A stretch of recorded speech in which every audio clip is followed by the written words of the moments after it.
Isso de Deus. Bom dia, seu Rui. Passou um gel, tá bonitão hoje, sempre chiquérrimo. Prazer estar contigo.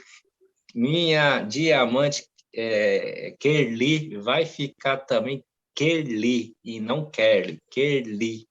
Minha diamante Kerli subindo no palco, empresária de sucesso. Bom dia, Lede. Estamos juntos aí na pegada. Bom dia, Eber Nunes. Olha, bom dia a todos. Quero agradecer muito por estar aqui, porque eu acho que contar a nossa história é assim, algo fantástico.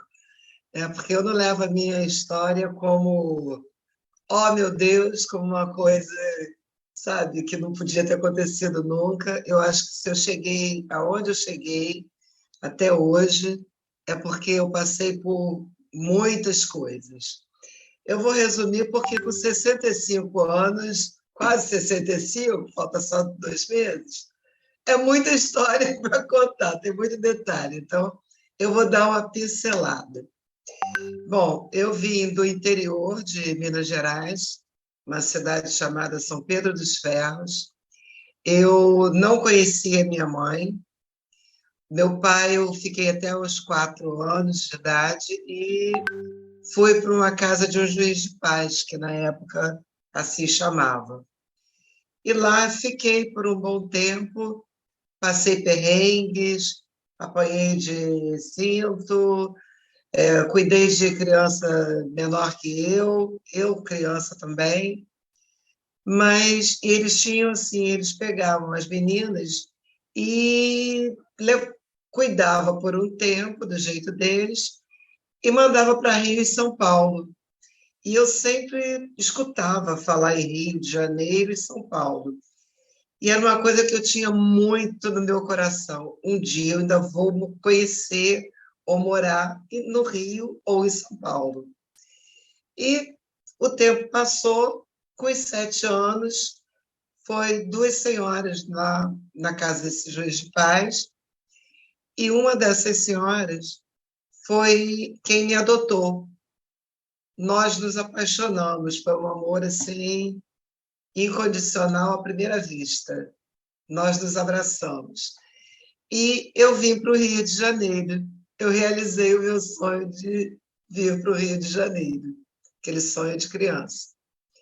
E quando foi, aí vim, passei outros perrengues, é uma família que eu agradeço muito, sabe? Eu agradeço estar aqui, ser quem eu sou.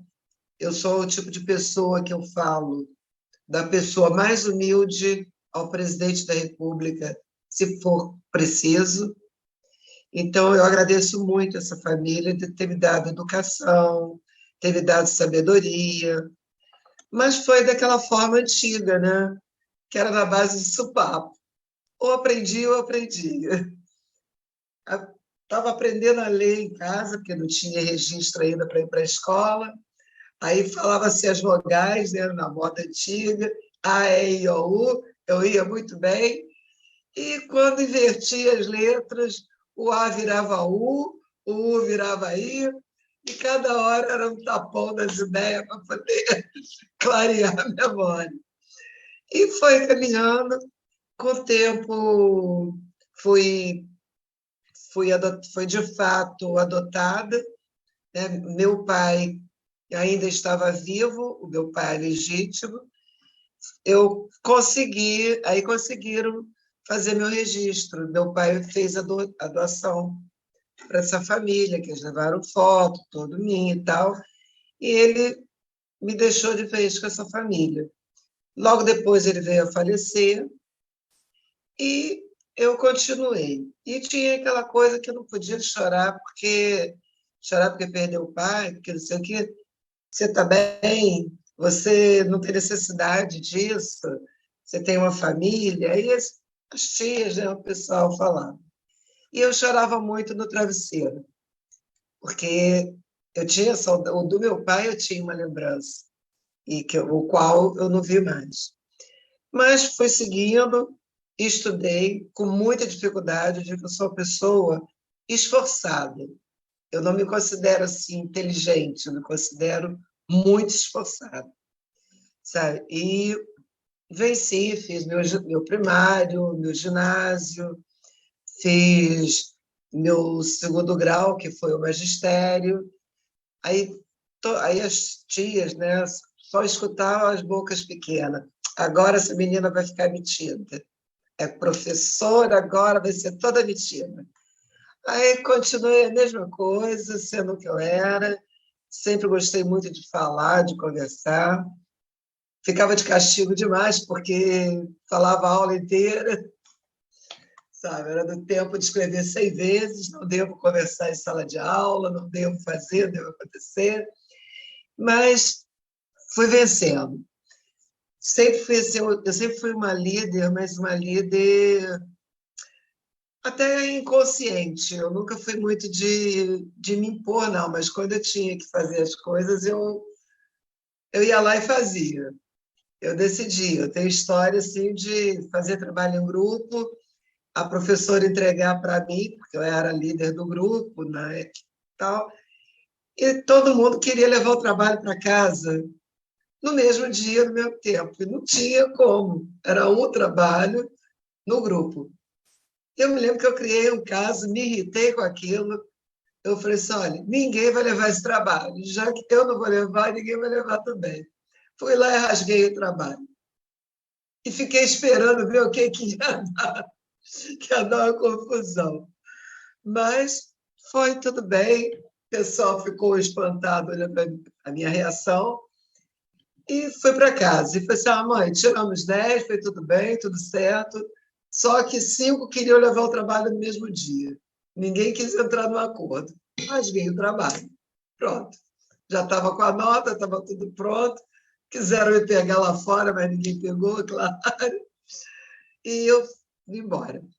E o tempo foi passando, fiz o magistério, depois fiz, não tinha sonho de fazer um nível superior, eu estava realizada como professora, e quando chegou, eu já estava com meus quase 18, 19 anos, aí eu fiz o magistério e terminei. Terminei, fui admitida, ia ser admitida e tal. Continuei, dei aula para crianças mesmo pequenas e tudo, trabalhei em creche. E passou o tempo, eu comecei a ver uma amiga minha, que morava numa comunidade aqui no Rio, e eu fiquei assim, gente, por que que eu não posso fazer uma faculdade? Não por inveja dela, mas olhando para dentro de mim, né? Será que eu não tenho competência de fazer uma faculdade? Vou fazer uma faculdade. Aí tentei, na época se fazia 3 vestibulares, início do ano, meio do ano e final do ano. Nas 2 primeiras vezes eu não consegui passar. E eu fiquei assim, eu trabalhei com serviço social no Estado, e ligado ao serviço social, e tinha formação de professora. Aí eu falei assim, eu vou fazer o seguinte, eu não tenho muita... Eu não sei se eu vou passar para a primeira opção. Eu vou colocar a minha primeira opção em segundo, porque pode ser que eu passe. Aí coloquei pedagogia em segundo, porque era o que eu queria fazer mais. E em primeiro eu botei serviço social, que eu falei, não vou passar. Aí fiz a prova, estudei pra caramba. Aí na terceira vez eu falei assim, ou eu passo agora ou eu não passo nunca mais, porque eu desisto. Aí eu fui buscar o resultado, qual a minha surpresa? Passei para a primeira opção de serviço social, que eu não queria a segunda. Mas fiquei feliz porque fiz né, passei para o primeiro, da primeira fase e tal, e cursei. Nisso eu conheci uma amiga, a Floricelma, e ela trabalhava com fisioterapia respiratória. E eu nunca tinha visto, eu só conhecia cabeça, ombro, membro e pé. Cabeça, ombro, joelho e pé. Era o que eu conhecia do corpo humano. Mal sabia que tinha o coração batendo. E ela pediu para eu traduzir com ela um livro, né, em espanhol. Não sei nada de espanhol, tá? Mas você, como é que eu vou traduzir um troço que eu não sei? E tu vai entender que é fácil. Peguei, lá foi eu traduzir. Até que consegui, né? Aí eu fiquei vendo o corpo humano, olhando a parte cardiorrespiratória, e fiquei assim fascinada.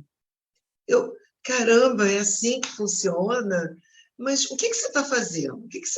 Em que você trabalha? Eu trabalho com fisioterapia. Período que vem, que era o segundo período, eu vou transferir para a faculdade de fisioterapia. Aí ela me explicou mais ou menos o que era. Eu falei assim, eu vou com você. Quer dizer, eu me determinei. Eu não pensei duas vezes, eu vou. Fui. Fui e fiz. Passei um perrengue louco, porque aqui eu moro, inclusive, no apartamento que a minha mãe, que era dos meus pais, é um quarto e sala, né? Cozinha, banheiro. Então, você, para estudar, ainda mais nível superior, é um negócio que você precisa ter a cabeça bem focada. E a minha mãe falava pelos cotovelos. Eu começava a raciocinar, minha mãe me perguntava alguma coisa. Eu começava a entender, ela falava outra coisa. E eu nunca deixava de dar atenção a ela. Aí o que eu fazia? Quando época de prova, eu ia para onde tem a Petrobras aqui, o prédio grande da Petrobras, tinha uma praça muito bonita. Eu ia para lá e ficava estudando, porque eu não conseguia estudar em local fechado. E uma dessas idas era uma prova de psiquiatria. Aí eu estou bem estudando lá as patologias, né, psiquiátricas. Chegou um homem lá, todo vestido de terno, gravata, não sei o quê, e eu sempre fui muito arisca. Então, eu só ficava de rabo de olho observando quem estava à minha volta, né? Minha mãe me chamava de vassourinha porque meu olho via tudo. Quando ela via, eu já tinha visto há muito tempo. Aí, sentava, aí aquele cara abriu uma maleta e disse, bom, o cara vai estudar, né? Deve estar aí fazendo algum trabalho. Não, era o louco. O cara tinha uma bisnaga dentro da maleta e eu passava lá na manteiga, sei lá, e ele pegou aquele pão enorme, comeu um pedaço, guardou. Aí eu fui lá analisar o que era aquilo, qual era a patologia. Aí veio outro, me deu uma rosa do nada, arrancou lá do jardim, me deu uma rosa, eu levei um susto, agradeci, e assim eu fui estudando. E sabe? E em casa, sempre minha mãe muito exigente, o meu pai, uma pessoa alcoólatra, então eu vi, era muita discussão, muita briga, assim, porque ela tinha que driblar aquilo tudo, e na época dela, não, separação era uma coisa de louco, né? Não podia, casou é para todo sempre, amém, e ela sofreu muito com isso. Eu sofria também, porque eu não gostava de ver ela passando aquela situação. Mas ela sempre muito carinhosa, assim, do jeito dela, sabe? Era aquela mãe que eu deitava, ela ia cheirar para ver como é que eu estava, sabe? Para ver se alguém estava namorando alguém, se não estava, e ela sentia cheirinho, aquela coisa toda, abre bolsa. De vez em quando dava aquelas coisas de adolescente, né? Se você abrir minha bolsa, você vai achar o que não quer. Porque aí eu já estava já saindo da adolescência para a vida adulta, né? E fui caminhando. E sempre ouvindo de todo mundo, da família, né? Não da minha mãe, mas da família. Essa garota não vai dar para o que presta. Essa garota vai aprontar. Porque minha mãe, quando me adotou, ela era solteira. Ela, depois é que ela casou. Então, ficaram todos com medo de eu levei para o caminho errado. E, na hora, eu ficava chateada, achava ela uma chata, que eu acho que todo filho acha mãe chata. Mãe e pai são chatos mesmo, né? Tem que educar. Mas eu entendia. E eu procurava sempre estar ali fazendo o que eles queriam. Tinha que chegar meio-dia, tinha que chegar meio-dia. Relógio eu uso até hoje, porque foi hábito de infância, tinha que ser marcado na hora. Então, se atrasasse um minuto, era briga, e assim foi. Aí, logo depois, comecei a trabalhar, fui fazer a faculdade. Fiz a faculdade, foi outro desafio, porque eu já tinha que trabalhar, estudar, né, fazer estágio. Eu acordava às 5 horas da manhã e ia dormir meia-noite, tanto 1 hora. E isso todo dia. E tinha que dar conta das provas, né, de tudo. Nesse meio do caminho, como todo jovem, eu comecei a ir para a casa de uma amiga, dessa minha amiga, né, que hoje é minha comadre, e era o único período que eu conseguia me divertir um pouco. Que aí a gente ia para os barzinhos, ia dar uma paquerada, e a família dela cobria isso da gente, mas era também bem rígido. Mas a gente conseguia sair, dar uma volta e tal. Mas a minha mãe nem imaginar em saber que eu estava indo para barzinho em Caxias, que é a Baixada Fluminense aqui. E foi levando. E quando aí terminei, primeiro período foi um caos, porque tinha prova oral, aquela coisa toda, perguntava onde estava o tendão de Aquiles, aquela montoeira de osso, e eu ficava com o dedo rodando naquele tendão de Aquiles que não parava, com medo de errar, mas consegui vencer, graças a Deus. Mas porque eu tinha a determinação, eu sabia o que eu queria fazer, sabe? Ainda tinha juventude ali, eu aproveitei todas as oportunidades e, enfim, nesse período eu fui cada dia me desenvolvendo mais e a minha mãe sempre falava, minha filha, estuda, porque o estudo é o seu casamento.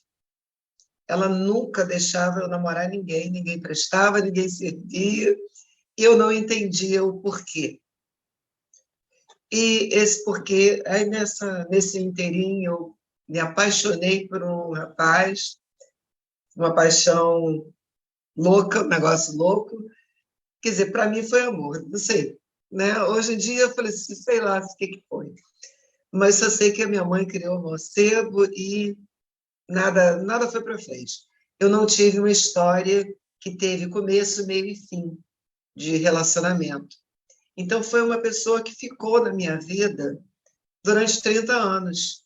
Eu casei, descasei, mas a pessoa não saía da minha cabeça. E, com o tempo, eu terminei meu casamento, porque eu estava, nessa época, já com 40 anos, eu casei com 31 para 32, tive meus filhos, um casal de gêmeos, que foi o sonho da minha vida também. Tinha aquela coisa de comer banana gêmeos, tudo que fosse duplo eu comia porque eu queria ter gêmeos. Não sei, coisa que bota na cabeça e a gente faz, né? Não, eu quero ter gêmeos, vou comer. Comia banana gêmeos. Que dia, não sei o que, deu, vou comer. E, no final, eu tive um casal de gêmeos maravilhosos, sabe? Hoje, dois adultos maravilhosos.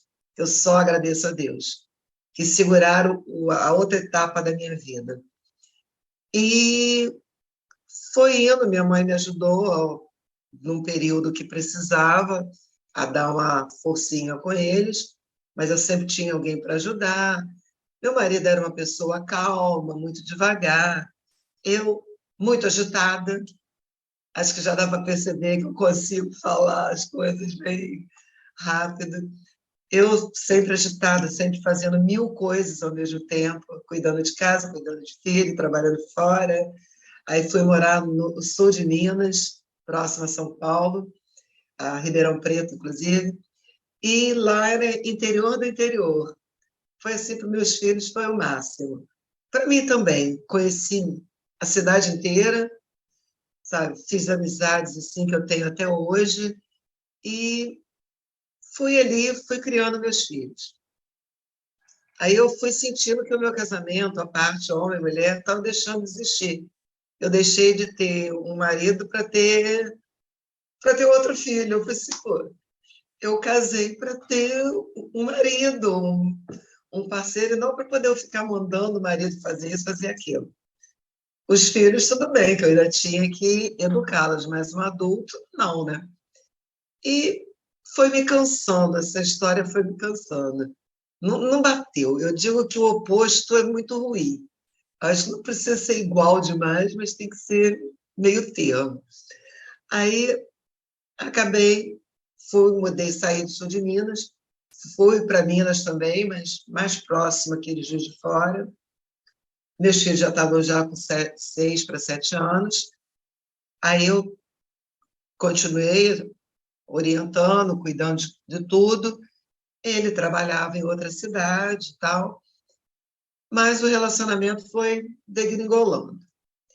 E eu sempre fui uma pessoa muito decidida, sabe? Eu nunca tive medo de enfrentar a vida sozinha, porque, no fundo, eu sempre me senti sozinha, apesar de ter uma família, apesar de ter tido alguém assim para me orientar, mas eu estava no meio de muitas pessoas e, ao mesmo tempo, dentro da minha solidão. Então, eu sabia, eu me conduzia, eu conseguia me conduzir e vencer as barreiras. E quando eu voltei para o Rio, eu já voltei determinada a me separar. E eu reencontrei essa pessoa que eu era apaixonada há 30 anos. Aí o que, que aconteceu? Essa pessoa simplesmente colocou a mão no meu ombro. Aí arrepiou da cabeça aos pés. Aí ferrou. Eu disse, pronto, estou viva. Eu achava que eu já estava morta como mulher, assim, já estava entregue. Eu falei assim, não, eu estou viva, eu preciso tomar uma atitude na minha vida. Pelo menos me dá o direito de ter a oportunidade de ser feliz, de conhecer outra pessoa ou não, mas eu não vou ficar presa a alguém que não está me fazendo feliz. E separei. Aí começou a história da vida adulta com 40 anos. Aí, quando eu falei em separação, minha família deu um piripaque.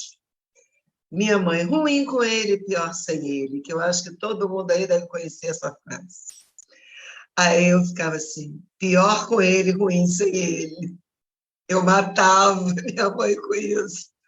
Porque você vai ser ruim, né? Porque ele tinha um trabalho fixo, eu não.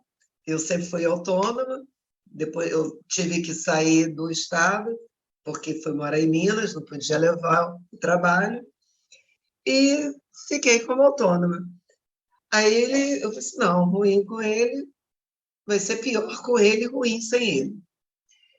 E decidi. E o meu pai ficou revoltado, meu pai começou a me perseguir, ele ia no meu trabalho me perseguir, ficava escondido, aquilo me dava um nervoso danado, eu me senti pressionado o tempo inteiro. Meu ex-marido também ia me vigiar para ver o que eu estava fazendo, aquela coisa toda. Minha mãe parou de falar comigo e doía, mas eu falei assim, não, eu sei o que eu quero. Eu vou pagar o preço para ter o direito de ser feliz. Meus filhos não merecem um casamento onde eu vá ficar indiferente dentro dessa relação, brigando, insatisfeita. Não vou fazer isso com eles. Eu não vou usar os meus filhos como motivo para não me separar, porque para mim era covardia. Eu vejo, sabe, eu acho que usar os filhos depois de um tempo para dizer assim, eu não me separei do teu pai porque vocês eram pequenos, por causa de vocês. Eu sempre vi isso como covardia. Eu falei assim, não, eu jamais vou dizer para meus filhos uma coisa dessa. Eu vou criá-los sozinha. E fui. Com 7 anos, peguei, nos separamos, eu dei entrada na justiça, eu fiz tudo, eu deixei tudo, até uma casa que tinha direito, quis nem saber o que ele fez, porque eu não queria mais nem brigar. Eu falei assim, o que eu perdi, um dia eu tenho de volta, eu recupero, de alguma forma. E trabalhei, fui muito ajudada pelos amigos, pelos novos amigos que eu conheci, sabe? Só levei as coisas dos meus filhos, só levei cama dos meus filhos, guarda-roupa dos meus filhos, eu não levei, eu só levei a geladeira que a minha mãe me deu, e o restante não. E o que eu fiz? Consegui, continuei trabalhando, recebi o mês, no outro atrasava, mudei de casa várias vezes, mas a coisa fluiu. E nisso que fluiu, eu consegui criá-los. Hoje estão com 32 anos, tenho dois, todos dois estão formados. A minha filha tem duas formações, é historiadora, é jornalista, fez pós. Meu filho, ele fez várias faculdades, mas não conseguiu ir em frente.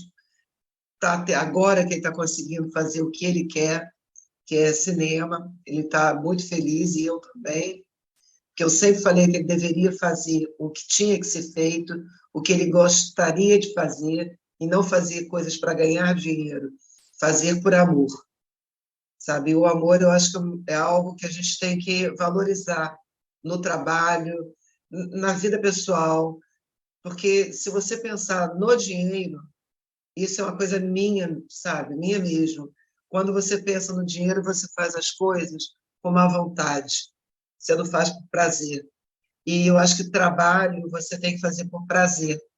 E por prazer o dinheiro vem, sabe? A coisa acontece.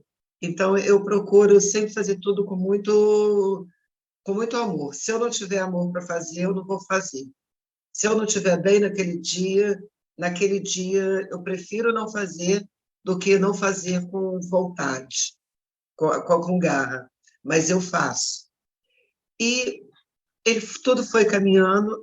Nessa época, meus filhos já estavam fazendo faculdade, eu já tinha mudado para pertinho, colado, parede com parede com a minha mãe.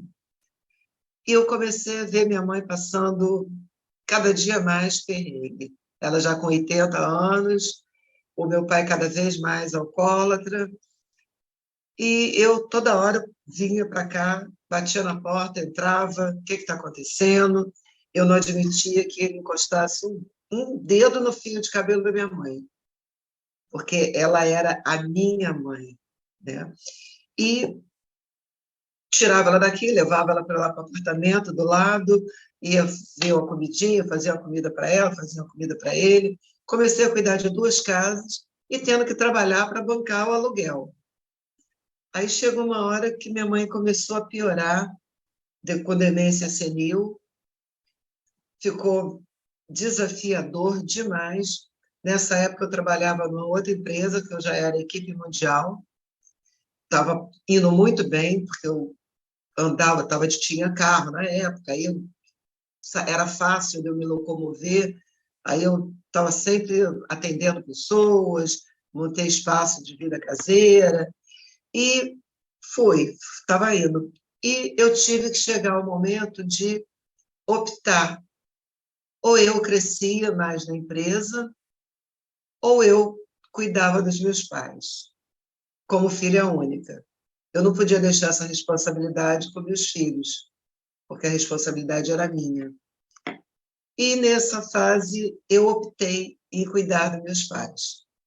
Não deu para ficar com meu pai em casa depois de um tempo, porque ele caiu na rua, teve um coágulo no cérebro, teve que ser internado, teve uma série de problemas, e hospital direto, dia e noite, toda hora indo para lá para cá, cuidando da minha mãe, aí com sacrifício, juntando a pensão dele, a pensão dela, aí coloquei um cuidador aqui, mas eu não confiava minha mãe em ninguém, sozinha. Eu trabalhava meio período como fisioterapeuta, que eu fiz a faculdade, né? Já atuava como fisioterapeuta, como atuo até hoje, e eu falei assim, vou fazer o seguinte, vou fazer o quê? Vou ter que entregar o apartamento e entrar no quarto e sala, 3 pessoas, que já tinham 2, 5 pessoas num quarto e sala. Mas eu falei assim, porta fechada, ninguém vê. Quem vê, a gente, a bagunça que fica. Eu vou entrar, porque eu preciso tomar uma atitude e não estava dando para trabalhar mais. Aí eu larguei a empresa que eu trabalhava de multinível e fiquei cuidando deles e trabalhando 2 vezes só por semana como fisioterapeuta. E cuidando das coisas, cuidando dela, cuidando dele. Ele eu tive que colocar no lar geriátrico, isso porque a irmã dele, minha tia, foi quem sugeriu, porque eu tinha medo de pensar nisso, porque o que as pessoas iriam falar de mim, né? Criou, assumiu como pai e agora abandonou. Não foi abandonar, mas poderia passar isso. Mas como a irmã dele, minha tia, falou, me deu força, palavras dela, ela sempre disse, olha, ele não foi bom filho, ele não foi bom irmão, ele não foi bom marido, ele não foi bom pai. Eu não tenho condições de te ajudar a ficar com ele, você precisa cuidar da tua mãe. Não dá você cuidar dele, não, porque ele já mudou de casa. Comprou um apartamento menor, quis ficar sozinho e me largou aqui com meus filhos. E eu falei assim, então tá, porque realmente eu não tô aguentando. Aí arrumei um lar geriátrico muito bom, estava todo dia indo lá, eu não, sabe, não tinha horário de visita, eu ia em horários diversificados para ver se ele estava sendo bem cuidado, e estava sendo muito bem cuidado. Eu chegava às 8 horas da manhã, 7 da noite, e era longe daqui, na Baixada Fluminense, mas ia. E cuidava da minha mãe aqui, com todo zelo também, com todo cuidado. Ela fugia, a gente tinha que correr atrás, depois teve que trancá-la em casa, porque senão, para ela não fugir mais. E a coisa foi piorando, foi piorando. Ela foi até os 94 anos. Que eu acho que se não fosse muito amor, muito carinho, muita dedicação, ela não teria durado um ano. Sabe? E quando ela veio a falecer, ela só caiu mesmo, só riu quando ela tinha um mês antes dela falecer. Ela passou o período de não poder, não se alimentar mais, de não querer tomar banho. Eu consegui reverter tudo isso. Era banho todo dia, era comida injetando na seringa para ela conseguir se recuperar, porque ela estava magrinha, porque não tinha mais. A depressão tomou conta, né? Junto com a demência. Aí eu fui dando o alimento líquido para ela, segurando a boca, tapando o nariz e vamos mandar comida para dentro. E foi. Chegou ao ponto que ela comia até a colher vazia. Apontava a colher, ela estava lá abrindo a boca para comer. E ela teve duas isquemias, não falava. Como ela não falava, eu tinha que entender tudo o que ela queria. Aí meus filhos ficam assim, mãe, como é que você entende o que ela quer? Eu disse, porque nós temos o amor de almas. Eu já conheço o olhar dela, eu já conheço o jeito dela, e a gente se conhece. Que a gente, por telefone, quando eu morava longe, quando ela não estava bem, a voz dela já me dizia, você não está bem. O que que houve? Não, estou com labirintite, estou com não sei o quê. Aí eu orientava ela. Se eu não estivesse bem, ela também. O que está acontecendo? Você não está bem. E de 2 em 2 meses ela ia para lá para ficar comigo, para a gente ficar juntos. E eu só final do ano. Aí, nessa que eu me separei, fiquei um tempão, voltando um pouco, eles ficaram sem falar comigo, meu pai,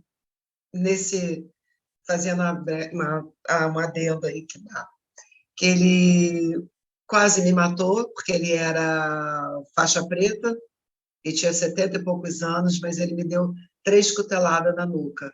Cutelada com essa, que para quem não sabe, é essa parte da mão que bate na coluna para poder te arriar. Só que nem com as 3 cuteladas eu arriei. E ele depois, eu fui na delegacia e não deixaram registrar e tal, ele fugiu para casa da minha família e passou. Depois ele voltou e ele falou assim, eu dei para te matar. Eu falei assim, e eu não morri porque eu tenho 2 filhos para criar. Eu ainda tenho uma missão aqui. A minha missão ainda não acabou.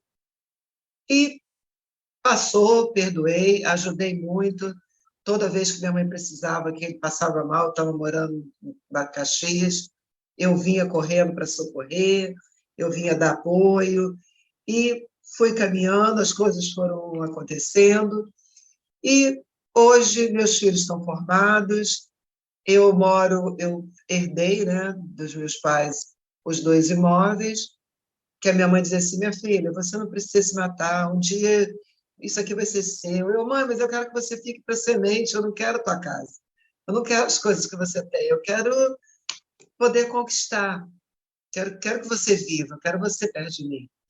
Mas, infelizmente, né, a idade, o tempo, fez com que isso acontecesse. Né? Chegou o momento deles, a missão deles, e eles se foram. Meu pai foi primeiro, que meu pai sempre teve o hábito de falar que minha mãe estava muito ruim, que ela ia morrer, ele achava que ele ia ficar viúvo.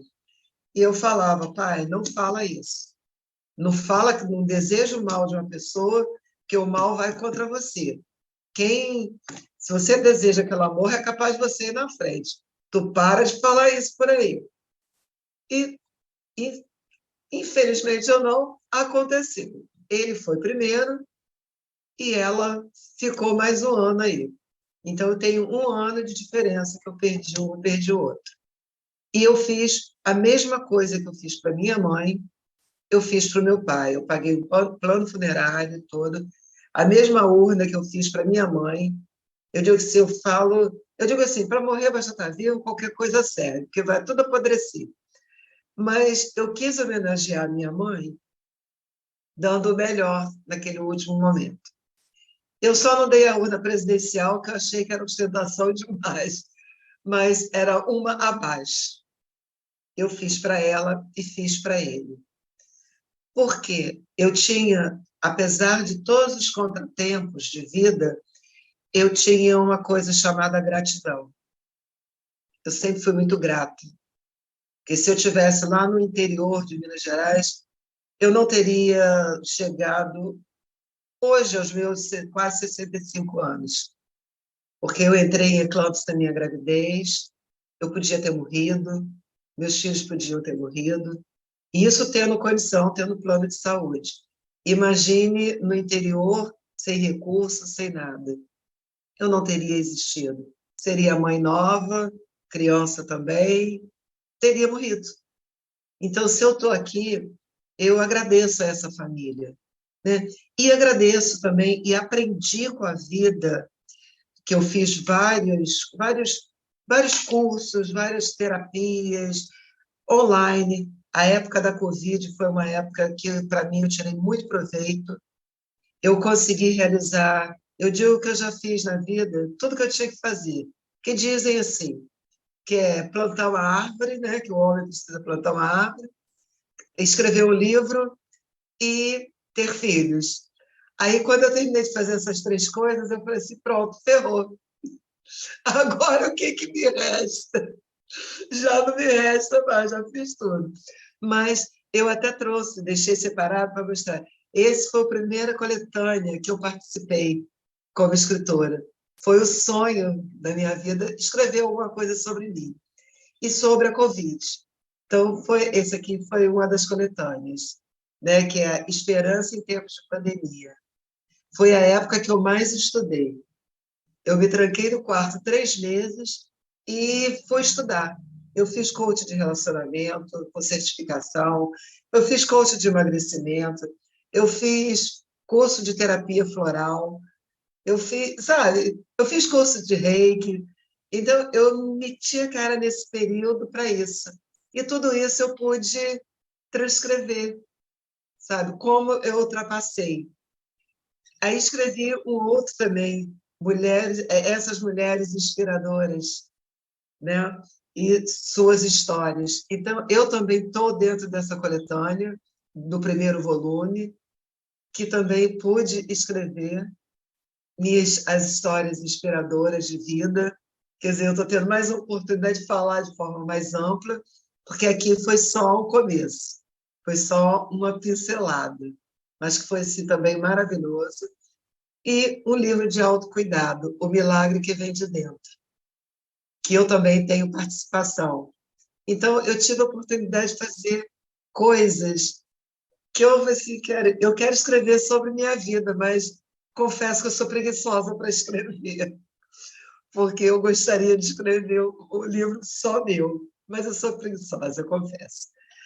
E faço muita coisa, sou muito agitada, faço muita coisa ao mesmo tempo, então eu acabo deixando esse sonho um pouquinho guardado. Mas, quem sabe, mais à frente. E, hoje em dia, eu digo assim, sou muito grata a Deus.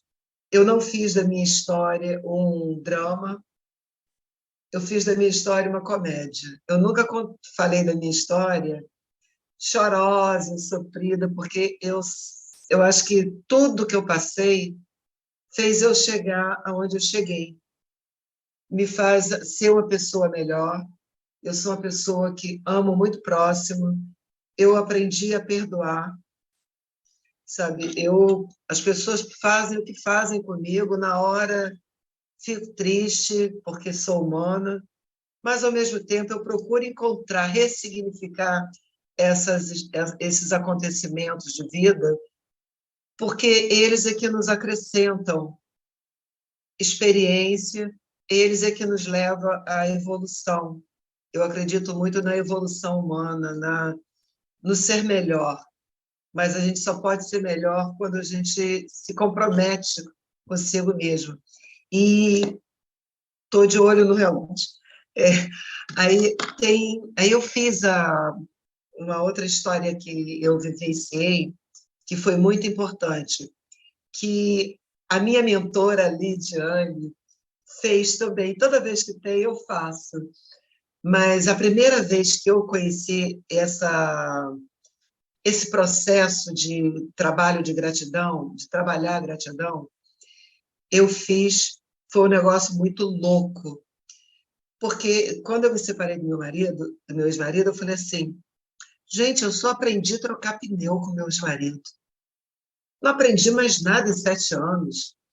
Eu disse, os meus peguetes, de um dia eu consegui aprender alguma coisa, ele, em 7 anos, só me ensinou a trocar pneu. E isso era uma fala direta. Aí, quando eu fiz o tal processo, eu tinha que escolher 50 pessoas, escrever 50 pessoas lá no papel. Aí, tem eu lá escrevendo, que eu conheço muita gente, fui botando aleatórios nomes, inclusive do meu ex-marido, né? Tudo, coloquei, dos ex, e fui colocando. Aí, mandou tirar 10, tirar 20, aí tira 20. Aí, mandou tirar 10, aí, agora tira 3. Tirei 3, entre eles o meu marido, meu ex-marido, né? E meu genro deitado na minha cama, meu filho aqui na sala, e eu sentada no chão com a prancheta fazendo. Quando mandou tirar um nome, qual o nome que eu tirei? Não me pergunte por quê. Do meu ex-marido. E agora? Aí, aí mandaram a gente escrever 10 coisas que a gente era grata a essa pessoa. Eu, pronto, ferrou. Eu só tenho uma, como que eu vou escolher 10? Eu tinha que ter escolhido outra pessoa, mas agora é o meu desafio. Comecei, pensei. Aí escrevi que eu era grata por ter aprendido a trocar pneu e fiquei puxando dentro de mim o que eu era grata. E quando saiu a primeira, a minha lágrima já começou a cair. Porque aí eu vi o seguinte, que eu falei assim, eu só via isso nele.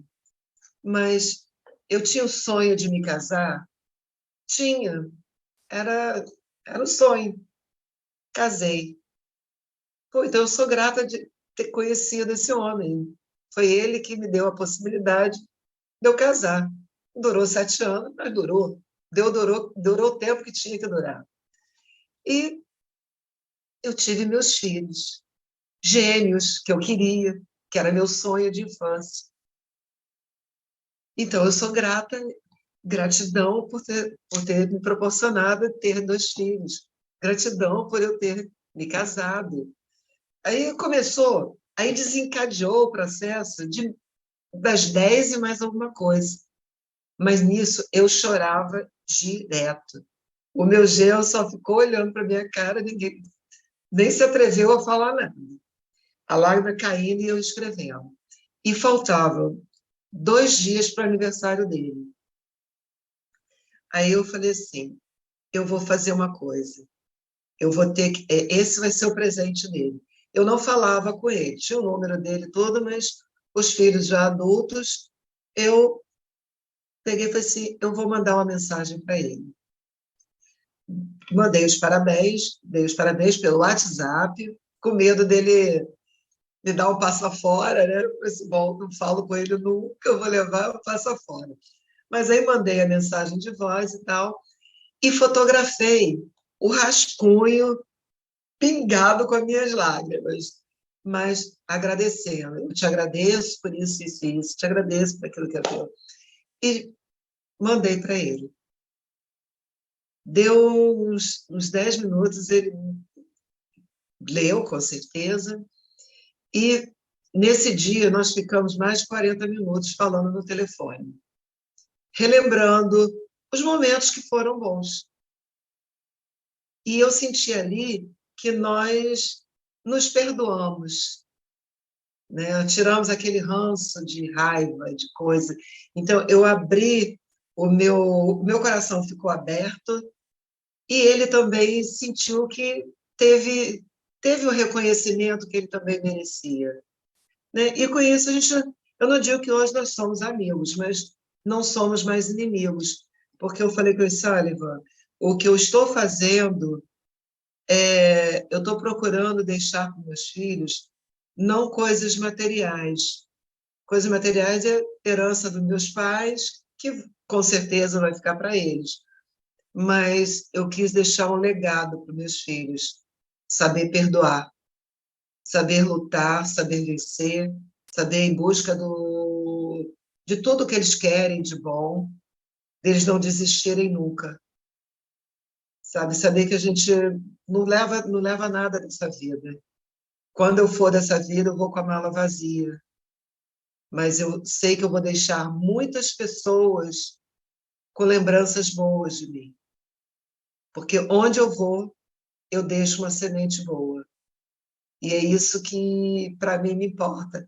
Eu acho que o que mais me emociona hoje em dia é isso, sabe? Não é dinheiro, não é riqueza, não é nada. É saber que eu vou deixar um legado para os meus filhos de pessoa que eu sei que eu sou amada, eu sei que eu sou querida por muitas pessoas, sabe? E tudo que vier daqui para frente vai ser consequência desse amor que eu transbordo para as pessoas.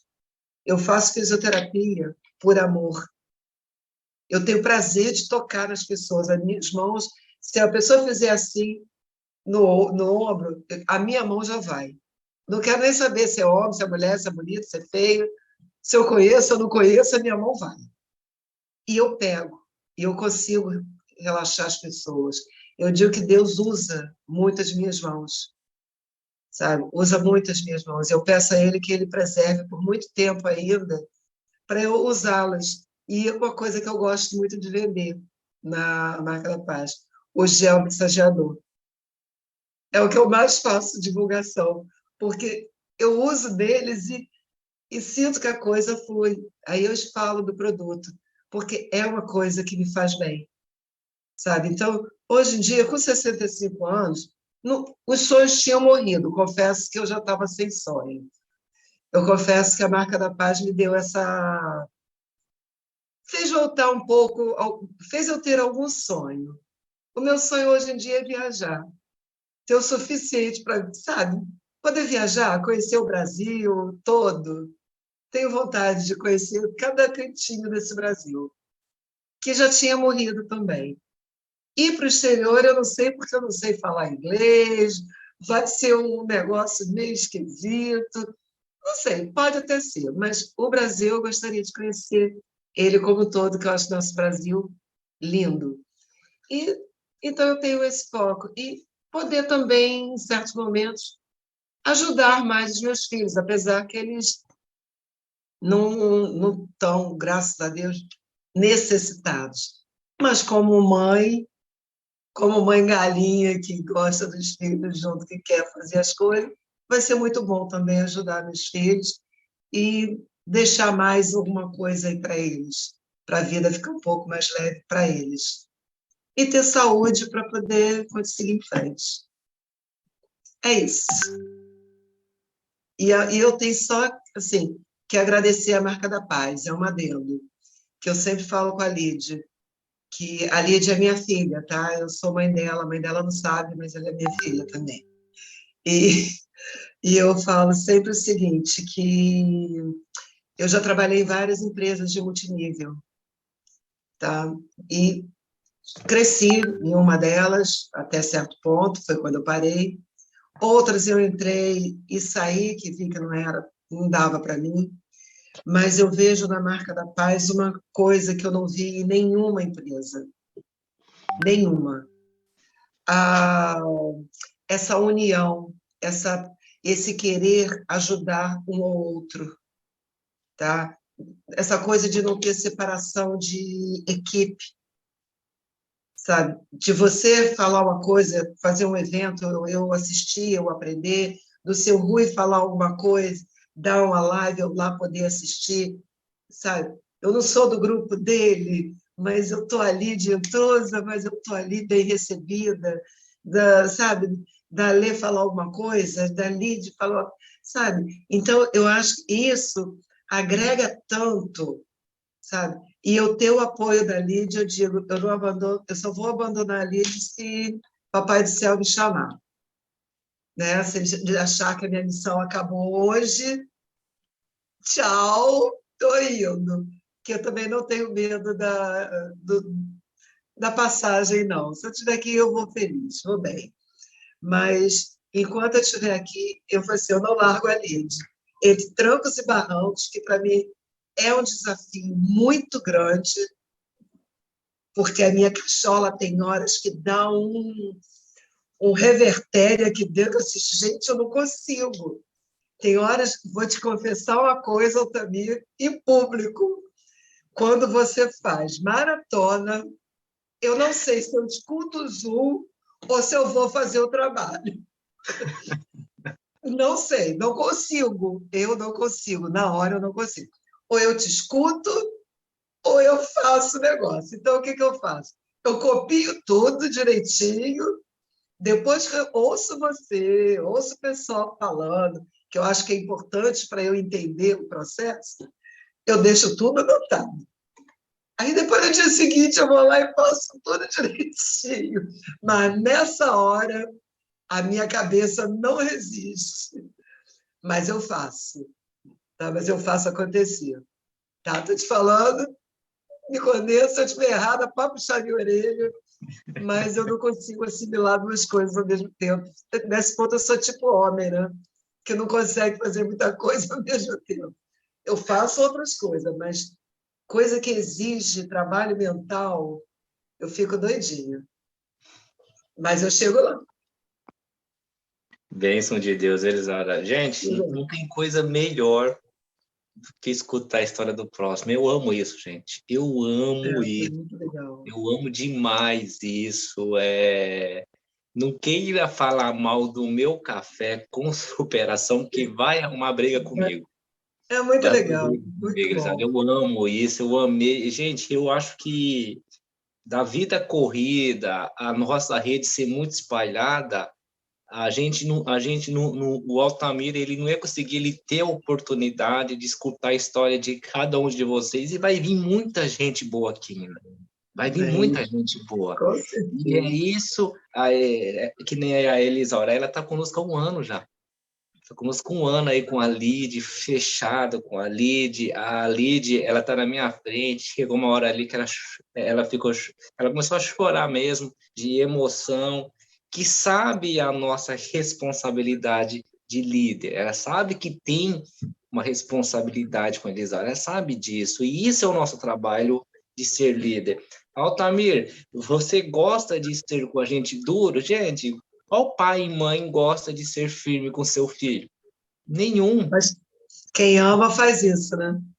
Quem ama é duro. Exatamente. E, gente, o Altamir é duro com vocês porque ele quer o melhor de vocês. Porque é que nem um filho vocês para mim. Eu quero o melhor para vocês. Eu fico incomodado com as situações que vocês passam de desafio no dia a dia. E aí que eu tenho que ser mais firme da forma que eu sou com meu filho. Vocês acham que eu falo para o meu filho sim na vida tudo? O meu filho escuta muito não. E eu dou um não, escuto e explico para ele o motivo. Mas eu falo não demais pro meu filho, explicando o motivo. Não basta só falar não.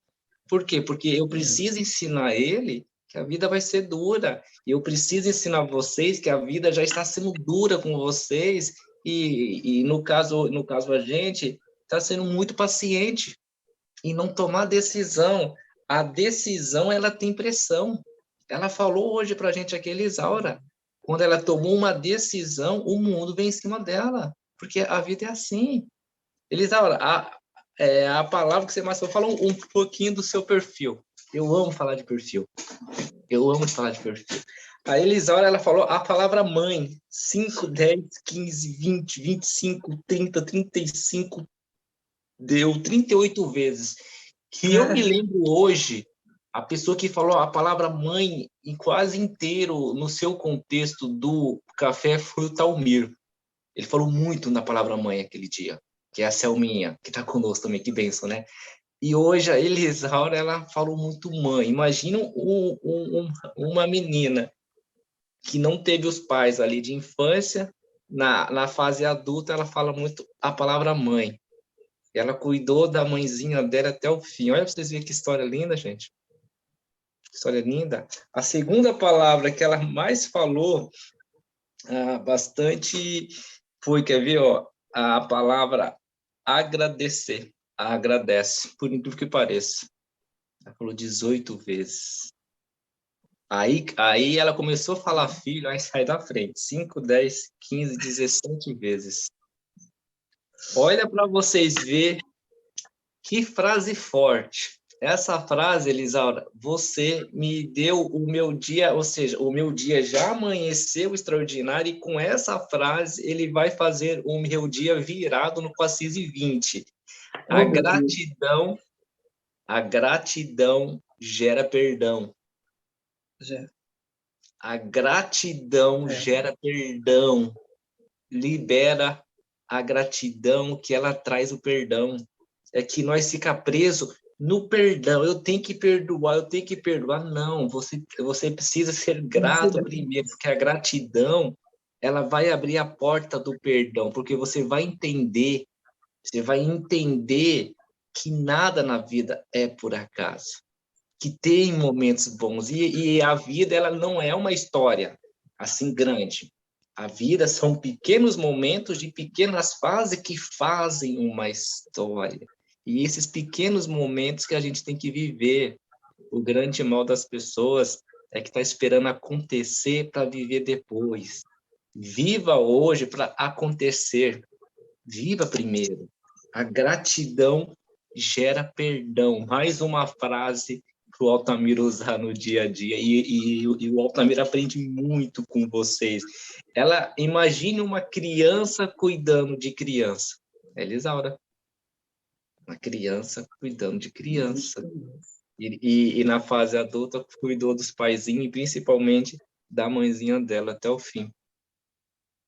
Até o fim que aqui. Faria tudo de novo, tá? Olha que bênção de Deus. E isso é bíblico, tá, gente? Isso é bíblico. A gratidão gera perdão. Olha para vocês verem que a Elisaura, ela trouxe diversas frases. Aí vocês escolham uma dessa frase para colocar no Instagram, no seu status, nos grupos da Elisaura. A Elisaura é uma mulher de frases, de impacto. Olha para vocês verem. Eu fiz da minha história de um drama uma comédia. Sabe o que é isso? Eu tive dificuldade, mas eu não fiquei preso na dificuldade. E quando teve dificuldade, eu ainda achei graça ali. Graça. E a palavra graça é bênção, tá, gente? É bênção. Na situação difícil, ela fez uma comédia. É muito gostoso escutar a Elisaura. que E ela vai até hoje, falando. filho, se eu tiver ovo para comer, eu como. Se não tiver, como arroz e feijão. Eu, caraca, onde tu chegou? Ela me fala, o pessoal aqui da Bahia, eles olham muito para frente. Ela é muito para frente, entendeu? Feliz da Eu digo que vida. eu tenho 25 anos, meu filho. Eu não tenho meus quase 66. Eu só gosto de estar no meio desse povo, assim, para cima. Feliz. Olha para vocês a outra frase para a gente encerrar. É fazer por amor e não por dinheiro. Porque o prazer do amor, ele traz o dinheiro. É fazer por amor e não por dinheiro. Porque o prazer com o amor traz o dinheiro. Tem muita gente que está focada no dinheiro, esquecendo a missão. É diferente. É diferente. O dinheiro é consequência das coisas bem feitas. E as coisas bem feitas, escuta o que eu vou falar para todos vocês hoje. Tem que ter amor. Tem que ter amor. Você tem que ter amor até na hora de você pegar e brigar com o seu pessoal, entre aspas. Você tem que ter amor, porque isso é amor.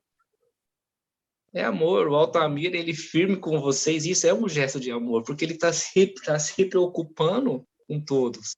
E esse é o meu trabalho hoje. Eu não fico olhando o extrato meu, eu não fico olhando o meu bônus. Eu fico olhando o crescimento de vocês, dos meus líderes. Porque se os meus líderes estiverem crescendo, a equipe minha está crescendo. Isso é amor. Isso é amor, sim. É no prazer, no amor. E o dinheiro é consequência. O dinheiro não pode ser obsessão. O dinheiro é consequência de trabalho bem feito abaixo de Deus. E aí tem gente colocando o dinheiro como obsessão. E tudo que vem como obsessão, ele traz um mal por trás, tá, gente? Toma cuidado com isso. O que vem com obsessão, ele traz algo escondido por trás. E geralmente é um preço muito alto que você se paga. Ou pode ser algo bom ou lado ruim, mas quando se fala de dinheiro, obsessão por dinheiro, ele te cobra um preço muito alto lá na frente. Faça com amor as consequências, entregue nas mãos de Deus que as coisas vão se encaixar. E você, Lisaura, vai viajar muito, porque você precisa ir no resort, missão da Eu Lídia. vou, eu Aí, vou. pronto, vai conhecer, gente. O Eu Altamiro, falei que eu não um ano, sei ele como, mas conheceu eu vou. Eu no nunca Porto de viajei Galinhas, sozinha, tá? Vocês eu vão me conheço, pegar lá. vamos sim, eu conheço Porto Vocês de vão me pegar no Galinhas, aeroporto, que eu nem Fortaleza, vou. Rio Grande do Norte, tudo pela Marca da Paz, Recife, tudo pela Marca da Paz. E a Marca da Paz dá a possibilidade para o consultor simples estar fazendo. E lembra, é a união que faz a força. Eu fico feliz demais hoje das minhas redes, que são diversas redes que eu tenho, ter o meu perfil. Porque eu tenho esse perfil de não querer aparecer muito, que todo mundo se ajude, e cada um ocupando o seu espaço na sua casinha. Isso é um espírito de união. E parabéns para todos, e parabéns, Elisaura, que você não está feliz no nosso meio. Você faz parte do nosso time, da nossa família. Sou muito grato por ter você conosco. Você é uma bênção na nossa vida e você vai ser uma história de superação para muitas moças de 65 anos, tá bom? Para muita moça de 65 anos, porque essa é a nossa missão. Tem diversas pessoas que você vai levar o nosso trabalho e a nossa missão, que é isso que eu faço todos santo dia na graça de Deus. Laura, muito, muito obrigado. A menina que saiu da roça e se formou professora e fisioterapeuta. Obrigado pela sua história de vida linda que você Obrigada a tem. E eu vocês, sempre fui obrigada por me escutarem. Sabe? Foi muito bom relembrar tudo de uma forma leve, de uma forma até gostosa. Fico assim, muito grata, oportunidade única, tá? E quero também, aí eu vi alguém, a Janaína, falando que quer me abraçar e por uns 40 segundos, quero abraçar todos com muito carinho mesmo. Sintam-se abraçados Sintam-se parte da minha família, porque eu escolho a minha família, tá? Bênção de Deus. Tá bom? Elisaura, Que Deus obrigado. abençoe. Quero você no resort. Pode deixar que o translado lá do aeroporto para o resort, qualquer coisa, é tudo por minha conta. E pode me cobrar, tá bom? Eu te mando um Vou Uber. cobrar. Eu sou boa para cobrar. Manda que eu mando um Uber te buscar, porque lá eu vou ter um monte, eu vou ter o seu Rui, o Isaías, o Adriano, estou Que cheio de Uber maravilha. lá em Brasília, estou cheio de Então Uber tá. lá, e Por os Uber favor. lá, os caras é chique, é Mercedes, é McLaren, é Ferrari, lá os caras Eu é quero bom uma mesmo em Ferrari. Brasília. Eu estou cheio de Uber lá para te buscar, tá bom? Lisaura, Obrigada. gratidão pela sua vida, indiferente do momento, da situação, você trouxe para a gente que a gratidão gera perdão. Mantém sempre esse Gera sorriso lindo mesmo. seu que você está mantendo, essa felicidade que você mantém, porque isso faz bem no nosso meio sempre. E também, mais uma vez, para encerrar, muito obrigado pelas mensagens que você me passa no privado, o seu sentimento que você tem pelo meu trabalho. Eu fico feliz demais, tá bom? É Eu que tenho o eu maior carinho por você. Eu sei que você tem por mim também. Eu fico morrendo de vergonha quando você ficava falando. E eu não podia falar nada. Então, manda amém. no privado. Eu Você é uma fico feliz pessoa demais. abençoada por Deus. Você Obrigado, nasceu obrigado. para brilhar também. Como todos Obrigado. nós aqui. Né? Obrigado, Hoje, obrigado por todas as frases que você me passa de incentivo, os textos que eu percebo que é muito carinho, de gratidão mesmo. É no privado, mas eu fico feliz demais de escutar aquilo, tá? E isso me dá força para a gente fazer cada dia mais, porque não é fácil, é muita luta, não. Se mas fosse a vida é fácil, eu assim. não faria. Todo mundo Exatamente. É por faria, isso que né? a gente está aqui, por isso que o filho de Chico está aqui com vocês, porque é difícil Pois é, mesmo. 5h30, o frio danado, e eu aqui também. Eu estou estirando vocês da cama junto. Pessoal, Tá, manda é, beijo